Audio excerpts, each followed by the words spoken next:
కొత్తగా వచ్చిన మోడల్స్ మన దగ్గర కలంకారీ ఫ్రాక్స్, జార్జెట్ ఫ్రాక్స్, ఇట్లాంటి beautiful 3-piece sets, pure cotton outfits ఇట్లా అన్ని అవైలబుల్ గా ఉంటాయి.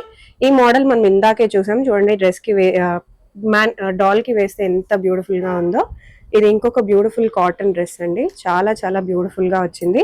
సో ఇట్లాంటివి మన స్టోర్ లో కొన్ని అవైలబుల్ గా ఉన్నాయి. సో వీడియోలో అన్ని చూపించలేము కాబట్టి కొన్ని మాత్రం మీకు ఇప్పుడు చూపిస్తున్నాము. మీరు విజిట్ చేస్తే ఇంకా చాలా ఉంటాయి. ఇక్కడ నుంచి మీకు స్ట్రైట్ కట్స్ అండి, ఇక్కడ నుంచి మీకు స్ట్రైట్ కట్స్ స్టార్ట్ అవుతాయండి. టోటల్ హ్యాండ్ వర్క్ లో వస్తుంది. Heavy Roman silk, full of lining వచ్చేస్తుందండి. ప్యూర్ కాటన్ లైనింగ్ ఇచ్చేసారు చూడండి, ఎండ్ వర్క్ ఇలా వచ్చేస్తుందండి. సైజెస్ వచ్చేసి M2 XXL వరకు, M2 5XL వరకు ఉన్నాయండి మోడల్. M2 5XL వరకు ఉన్నాయండి. ప్రైస్ ఓన్లీ 1100 రూపీస్ అండి, ఓన్లీ 1100. చాలా రీజనబుల్ ప్రైజెస్ ఉంటాయండి మనతో. 13-15 చాలా తక్కువ అని అనుకుంటుంటే మళ్ళీ 1100 లో కూడా మంచి పార్టీ వేర్ కలెక్షన్ అండి. టోటల్ హ్యాండ్ వర్క్ ఉంటుందండి, మీకు హ్యాండ్ వర్క్ హెవీగా వచ్చింది అండ్ కంప్లీట్ వీవింగ్ దుపట్టా కూడా. M2 XXL అండి, ప్రైస్ ఓన్లీ 1100 రూపీస్.